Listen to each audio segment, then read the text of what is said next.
Teachers from hello के दूसरे episode में हम देखते हैं कि बिटना जंगजून को मारने ही वाली होती है, तभी उसे दावन की गाड़ी की आवाज़ सुनाई देती है, जिससे वो नॉर्मल हो जाती है। तभी वहाँ दावन आ जाता है, जहाँ बिटना अपने चाकू को गायब कर देती है। फिर दावन जंगजून का कॉलर पकड़ लेता है और कहता है, मैंने तुमसे बोला था मिर्चा को कुछ मत करना, तो तुमने ऐसा क्यों किया। तब जंगजून नाटक करने लगता है कि मेरे साथ बचपन में ये सब हुआ है, इसलिए मैं ऐसा करता हूँ। फिर वो कहता है, क्या तुम इस बात के लिए मुझ पर हाथ उठाओगे। तो दावन कहता है, क्यों नहीं, और वो उसे मारने के लिए अपना हाथ उठाता है, लेकिन बिटना उसका हाथ पकड़ लेती है। तभी वहाँ दूसरे पुलिस वाले आ जाते हैं और वो लोग जंगजून को अरेस्ट करके ले जाते हैं। फिर दावन बिटना से अपने साथ चलने को कहता है। फिर हम उन दोनों को मिर्चा के घर में देखते हैं, जहाँ जगह जगह पर खून लगा था, जिसे देख दावन बिटना से कहता है, यही है आपका कानून। तो बिटना कहती है, बिल्कुल नहीं, अगर मैं उसे 1 साल की सजा भी दे देती तो आगे क्या होता। 1 साल बाद वो फिर से यही करता, और मैंने सब कुछ नियम से ही किया है। फिर बिटना जाने वाली होती है, तब दावन कहता है, हम लोग फिर से जंगजून का अरेस्ट वारंट अप्लाई करेंगे, और अभी हमें अरेस्ट वारंट मिल जाएगा, क्योंकि दूसरे जज आपके जैसे नहीं होते। और वहाँ से चला जाता है, जहाँ बिटना कुछ नहीं कर पाती। फिर हम पुलिस कस्टडी का सीन देखते हैं, जहाँ इंटरोगेशन में जंगजून बताता है कि उसी ने मेरे लिए दरवाजा खोला था और अंदर बुलाया था, इसमें मैं कुछ नहीं कर सकता। फिर दावन हथौड़ों के बारे में पूछता है, तो जंगजून कहता है, मैं इसे ले गया था क्योंकि मुझे लगा मेरे नहीं रहने पे मिर्चा को इसकी जरूरत पड़ेगी। फिर दावन कहता है, इसीलिए आपके जाने के बाद मिर्चा खुद को फांसी लगाने वाली थी। जहाँ ये सुन जंगजून बेचैन हो जाता है और पूछता है, उससे क्या हुआ है, वो ठीक तो है। जहाँ हम देखते हैं जब मिर्चा फांसी लगा रही थी, तभी वहाँ पुलिस वाले आ जाते हैं और मिर्चा को बचा लेते हैं। फिर हम इंटरोगेशन रूम के बाहर का सीन देखते हैं, जहाँ टीम लीडर सोयोंग अरेस्ट वारंट का रिक्वेस्ट अप्लाई करने को कहती है, और सबूत ना होने की वजह से जंगजून को छोड़ दिया जाता है। जहाँ दावन जंगजून को लेकर उसके घर आता है, ताकि वो उस पर नजर रख सके, जिससे वो मिर्चा को कुछ नहीं कर पाएगा। और हम देखते हैं कि वहाँ पे बिटना भी होती है, जो इन्हें देख रही होती है। नेक्स्ट सीन में हम पुलिस स्टेशन को देखते हैं, जहाँ पुलिस वालों को पता चलता है कि उनका अरेस्ट वारंट का रिक्वेस्ट रिजेक्ट हो गया है, क्योंकि जंगजून पुलिस वालों के साथ कोऑपरेट करने के लिए तैयार हो गया है। तब टीम लीडर सोयोंग दावन को मिर्चा के घर वालों पर नजर रखने को कहती है, जहाँ ये खबर सुन बिटना हंस रही होती है। फिर हम मिर्चा के पेरेंट्स के घर का सीन देखते हैं, जहाँ दावन सिक्योरिटी कैमरा इंस्टॉल कर देता है और उन्हें वार्न करता है कि अगर कोई अननोन पर्सन आए तो दरवाजा ना खोलें, और वहाँ से चला जाता है। इसके जाने के बाद ही वहाँ पे जंगजून आ जाता है और डोर बेल बजाने ही वाला होता है, तभी उसे मैसेज आता है, जहाँ मैसेज पर वो वहाँ से चला जाता है। फिर हम नेक्स्ट मॉर्निंग का सीन देखते हैं, जहाँ मिर्चा के पेरेंट्स के घर दावन आता है और डोर बेल बजाता है। जहाँ डोर बेल से मिर्चा बहुत डर जाती है। तब मिर्चा के पापा मिर्चा से कहते हैं, तुम टेंशन मत लो, तुम्हारा पापा अभी जिंदा है, वो तुम्हारी रक्षा करेगा। और किचन से चाकू उठा लेते हैं। फिर वो दरवाजा खोल बिना देखे हमला करना शुरू कर देते हैं, जहाँ वो देखते हैं कि वो दावन है, और वो टूट जाते हैं और रोने लगते हैं। फिर हम उनके घर के अंदर का सीन देखते हैं, जहाँ मिर्चा कहते हैं, ये सारी मेरी गलती है, मैंने गलत आदमी से प्यार किया और मुझे ब्रेकअप करना भी नहीं आता है। तभी दावन को दूसरे पुलिस वाले का कॉल आता है और उन्हें पता चलता है कि जंगजून की रात में मौत हो गई है। फिर हम बिटना को देखते हैं, जो ऑफिस आती है और बहुत खुश होती है। फिर हम 12 घंटे पहले का सीन देखते हैं, जहाँ जंगजून को मिर्चा ने मैसेज किया होता है और उसे मिलने के लिए बुलाती हैं। फिर हम बिटना को देखते हैं, जो रेडी हो रही थी। फिर हम जंगजून को देखते हैं, जो किसी सुनसान घर में आता है और मिर्चा को ढूंढ रहा होता है। तभी ऊपर से बिटना आ जाती है, जो देख जंगजून चौंक जाता है और पूछता है, आप यहाँ क्या कर रही हैं। तभी उसे मिर्चा की आवाज़ सुनाई देती है, जो कह रही होती है कि मैं तुम्हें मार दूंगी। तो जंगजून कहता है, कहाँ छुपी हो, बाहर आओ। तभी पीछे से मांडो बाहर आ जाता है और हम देखते हैं कि वही मिर्चा की आवाज़ में बोल रहा होता है। फिर वो वहाँ से चला जाता है। तब बिटना कहती है, अब से तुम्हारा रियल ट्रायल शुरू हुआ। और वो जंगजून से पूछती है, क्या तुम्हें मंजूर है कि तुमने मिर्चा का मर्डर किया है। तो जंगजून कहता है, वो मरी नहीं है। तो बिटना कहती है, मैं जज हूँ, ये डिसाइड करना मेरा काम है। फिर बिटना अपने हाथ में चाकू लाती है जादू से। ये देख जंगजून डर जाता है। फिर बिटना कहती है, मैंने बोला था तुम्हारा असली ट्रायल अब शुरू हुआ। तब जंगजून वहाँ से भागने लगता है, जहाँ बिटना उसे स्माइल करते हुए देख रही थी। जहाँ जंगजून भागने के लिए मेन डोर ओपन करता है और हम देखते हैं कि वो किसी और दुनिया में पहुंच जाता है, जहाँ वो किसी रेस्टोरेंट में था। तभी वहाँ बिटना आती है और कहती है, मेरी दुनिया में तुम्हारा स्वागत है, और उसका कॉलर पकड़ लेती है। और हम देखते हैं कि उसकी आंखों का कलर चेंज होता है और वो जंगजून की आंखों में देखते हुए कहती है, जो भी तुमने किया है आज तक, उसे तुम भी भोगोगे, ये हेल का नियम है। फिर हम उन दोनों को एक रेस्टोरेंट में देखते हैं, जहाँ वो दोनों खाना खा रहे होते हैं। जहाँ जंगजून का पेट भर जाता है, तो बिटना उसे और खाने को कहती है, जिसे जंगजून मना करता है, जिस बात पर बिटना गुस्सा हो जाती है और जंगजून को खुद से खाना खिलाने की कोशिश करती है। फिर वो जंगजून को चाटा मारती है और कहती है, तुमने वो क्यों नहीं किया जो मैंने तुमसे कहा। तब जंगजून वहाँ से जाने लगता है। तब बिटना घुटने पर बैठ जाती है और उसका हाथ पकड़ कर कहती है, मुझे माफ कर दो, मैं तुम्हारे बिना जिंदा नहीं रह सकती, तुम्हें पता है ना मेरी जान। और यहाँ वो बिल्कुल जंगजून ही लग रही थी।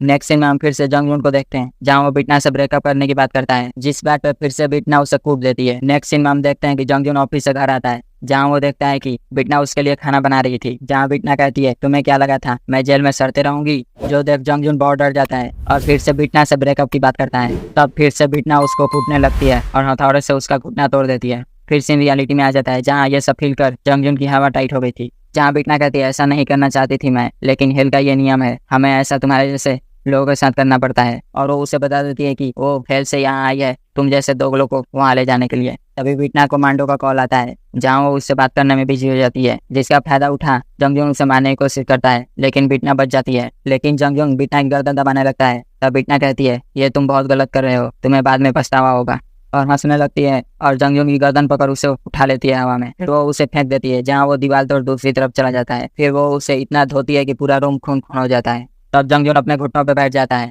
तब बिटना पूछती है क्या तुम्हें मंजूर है कि तुमने मिस चा को मारा है? तो जंगजून इस पे मान जाता है। तब बिटना जादू से अपने हाथों में चाकू लाती है और उसके पेट में घुसेड़ देती है। फिर वो उसके सर पे गहना का स्टैंप लगा देती है। तभी वहाँ पे हेल का दरवाजा खुलता है और जंगजून की आत्मा उसमें चली जाती है। फिर scene present time next day shift होता है, जहाँ पुलिस वालों को जंगजून की बॉडी घर के बाहर मिलती है, लेकिन घर में कोई भी सामान इधर उधर नहीं था, बिल्कुल नए की तरह जैसे पहले था। फिर हम बिटना और मांडो को देखते हैं जहाँ बिटना शॉपिंग कर रही होती है और वहीं पे हमें पता चलता है कि ये सफाई करने वाला काम क्लीनिंग डिपार्टमेंट का होता है जो हेल के लिए काम करते हैं। और हम वो सीन भी देखते हैं जहाँ क्लीनिंग डिपार्टमेंट जादू से उस घर का सारा सामान ठीक कर रहे होते हैं, यहाँ तक कि खून के निशान भी। फिर हमें पता चलता है कि बॉडी को घर के बाहर रखने का प्लान बिटना का होता है, क्योंकि उसे मजा लेना था ये देखकर कि पुलिस वालों को कितनी भी मेहनत करने पे कुछ नहीं मिलता है। फिर हम पुलिस वालों की मीटिंग को देखते हैं जहाँ वो जंगजून के ही बारे में बातें कर रहे होते हैं। फिर वो लोग उसके सर पे लगे स्टैम्प की बात करते हैं, जहाँ उन्हें पता चलता है कि इस स्टैम्प पे गहना लिखा है जिसका मतलब है हेल, जो कि ग्रीक वर्ड है। फिर हम मांडो को देखते हैं जो बिटना को सजेस्ट कर रहा होता है कि यहाँ पे रहकर हम लोग इस फाइल को पढ़कर कितने सॉल्व करेंगे केसेस, लेकिन अगर आप डाउन की साइड हो जाएं और उसकी मदद करें या उसको किसी भी तरह से अपनी तरफ कर लें तो हमें बहुत फायदा होगा, क्योंकि जितने भी सीरियल मर्डर हैं वो सब पुलिस वाले सॉल्व करते हैं तो उन्हें ज्यादा पता होता है। तभी बिटना को चीफ प्रोसिक्यूटर अपने ऑफिस में बुलाते हैं। फिर हम बिटना को चीफ प्रोसिक्यूटर के ऑफिस में देखते हैं जहाँ चीफ प्रोसिक्यूटर बिटना को उसके कपड़ों और मेकअप को लेकर डांटते हैं, जहाँ बिटना चिल्लाते हुए कहती है मैं आपकी किसी भी बातों को नहीं मानने वाली, क्योंकि वो इन कपड़ों और मेकअप के साथ सेक्सी लगती है। फिर वो वहाँ से चली जाती है। तब चीफ प्रोसिक्यूटर खुद से कहते हैं अगर असेंबलीमैन जंग तुम्हारा साथ नहीं देते तो मैं तुम्हारा ट्रांसफर करवा देता कहीं और। फिर हम बिटना और दूसरे प्रोसिक्यूटर को लंच करते हुए देखते हैं जहाँ बिटना को पता चलता है कि उसने असेंबलीमैन जंग के बड़े बेटे के साथ अपना एंगेजमेंट तोड़ दिया है, और उससे ये भी पता चलता है कि असेंबलीमैन जंग का दूसरा बेटा बहुत बड़ा कमीना है। फिर हम चीफ प्रोसिक्यूटर को असेंबलीमैन जंग और उनके दोनों बेटों के साथ डिनर करते हुए देखते हैं, जहाँ असेंबलीमैन जंग चीफ प्रोसिक्यूटर से बिटना के बारे में पूछते हैं। फिर वो अपने बड़े बेटे गियोते से कहते हैं कि वो तुम्हारी एक्स फियोंसी थी, हो सके तो उससे जाकर कभी मिल लो। तब चीफ प्रोसिक्यूटर कहते हैं हो सकता है गियोते बहुत बिजी हो, आखिरकार वो हवांग चान का रीडेवलपमेंट प्लान कर रहा है, और चुहाड़ की तरह हंसने लगते हैं। फिर असेंबलीमैन चीफ प्रोसिक्यूटर से कहते हैं मैंने सुना है बिटना अपनी याददाश्त भूल गई है एक्सीडेंट की वजह से। तो चीफ प्रोसिक्यूटर कहते हैं ये बिल्कुल सही है, और अभी तो वो बिल्कुल अलग लगती है। असेंबलीमैन जंग उसका ख्याल रखने को कहते हैं। फिर हम बिटना और मांडो को देखते हैं जहाँ बिटना अपने घर जा रही होती है, जहाँ लैंडलेडी उसे मीटिंग के लिए बुलाती हैं। फिर हम उन सबको मीटिंग में देखते हैं जहाँ लैंडलेडी रीडेवलपमेंट प्लान पे रोक लगाने के लिए पिटीशन पे साइन करवाती हैं। फिर हम बिटना को उसके रूम में देखते हैं जहाँ वो खुद से कह रही होती है मैं दाउन से कैसे इन्फॉर्मेशन निकलवाऊंगी। फिर वो कुछ सोचती है और कहती है वैसे, और हंसने लगती है। फिर हम नेक्स्ट डे मिस चा और दाउन को देखते हैं जहाँ मिस चा उसका शुक्रिया करती है और बताती हैं कि कुछ दिन पहले बिटना मुझसे मिलने आई थी। फिर वो कहती है जब वो मुझसे मिलने आई थी मैं उन्हें देखना भी पसंद नहीं करती थी, लेकिन उन्होंने मुझसे कुछ ऐसा कहा जिसके बाद मैं खुद को बहुत हल्का फील करने लगी, जिसकी वजह से मुझे बहुत आराम मिला है उस दिन के बाद से, और मैं खुद को आजाद फील करती हूँ। फिर हम दाउन को देखते हैं जो ड्राइव कर रहा होता है। तभी उसके सामने बिटना आ जाती है। तो दाउन उससे पूछते हैं आप यहाँ क्या कर रही हैं और आपको कैसे पता मैं यहाँ हूँ। बिटना कहती है तुम मेरे कॉल नहीं उठा रहे हो, मुझसे बातें नहीं कर रहे हो, तो मैंने दूसरे पुलिस वालों से पता किया तुम कहाँ हो, और उन्होंने मुझे इतने आराम से बता दिया क्योंकि मैंने उनसे कहा मैं तुम्हारी गर्लफ्रेंड हूँ। लेकिन दाउन उसके साथ पार्टी नहीं करना चाहता था। तब बिटना कहती है अगर तुमने मेरे साथ पार्टी एंजॉय नहीं किया तो मैं कल सबको बता दूंगी कि हमारे बीच में कितना प्यार है। और फिर हम उन दोनों को पार्टी करते हुए देखते हैं जहाँ बिटना बातों बातों में दाउन से सीरियल किलिंग से लेकर इन्फॉर्मेशन पूछती है, लेकिन वो मना कर देता है ये कहते हुए कि ये सारी क्लासिफाइड इन्फॉर्मेशन है, वो ऐसे लीक नहीं कर सकता। फिर बिटना उसे दारू पिलाने लगती है। फिर हम कुछ समय बाद का सीन देखते हैं जहाँ दारू पीने के बाद दाउन टल्ली हो गया था और बिटना उससे वही सब सवाल पूछ रही थी। तो दाउन कहता है मैं तुम्हें बताऊंगा, लेकिन तुम वादा करो कि तुम किसी को नहीं बताओगी। तो बिटना तैयार हो जाती है और अपना मोबाइल निकाल लेती है सब कुछ नोट डाउन करने के लिए, और उसका नाम पूछती है जिसने सबको मारा है। तो दाउन अपना नाम बताता है, लेकिन बिटना उसकी बातों पर विश्वास नहीं करती और कहती है अगर तुम मर्डर होते तो पुलिस वाले नहीं बनते। दाउन कहता है मेरा विश्वास करो, मैंने लोगों को मारा है, वो भी 3 लोगों को। तब बिटना सीरियस हो जाती है और पूछती है सही में? तो दाउन कहता है बिल्कुल हाँ, मैंने उन्हें चाकू से मारा है, मुझे तो अपने सर में अभी भी ब्लड की स्मेल आती रहती है, और ये सब हुआ था जब मैं छोटा बच्चा था और मुझे उसका कोई भी पछतावा नहीं है। तब बिटना क्यूरियस हो जाती है और पूछती है क्या उन लोगों के फैमिली ने तुम्हें माफ कर दिया? दाउन कहता है नहीं, वो लोग मुझे कभी नहीं माफ कर सकते हैं। जो सुन बिटना स्माइल कर रही होती है और वो बहुत खुश होती है। फिर दाउन कहता है इन सब के लिए मुझे मर जाना चाहिए और हेल में जाना चाहिए। फिर बिटना उससे उनके फैमिलीज के बारे में पूछती है तो दाउन कहता है तुम उनके फैमिली के सामने ही बैठी हो। फिर वो सो जाता है। जहाँ बिटना देखती है उसकी आंखों से आंसू निकलते हैं। फिर हम सुबह का सीन देखते हैं। बिटना दाउन से कहती है क्या तुमने जो भी रात में कहा वो सब सच है? तब दाउन उसे वो सब सीक्रेट रखने को कहता है तो बिटना कहती है तो वो सब सच था। फिर वो उसका हाथ मांगती है एक साथ वाक करने के लिए। तो दाउन कहता है हम लोग ऐसे भी वाक कर सकते हैं। तब बिटना उसका हाथ पकड़ अपनी तरफ खींच लेती है। तभी उसके हाथों में जादू से गहने वाला चाकू आ जाता है और वो चाकू दाउन के पेट में घुसेड़ देती है। तब दाउन के मुंह से खून निकलने लगता है और वो नीचे गिर जाता है और उसकी मौत हो जाती है। जहाँ बिटना बहुत खुश होती है और यहीं पे ये एपिसोड समाप्त हो जाता है। मिलते हैं नेक्स्ट एपिसोड। और एक्सप्लेनेशन पसंद आए तो चैनल को सब्सक्राइब और वीडियो को लाइक करें। Thank you.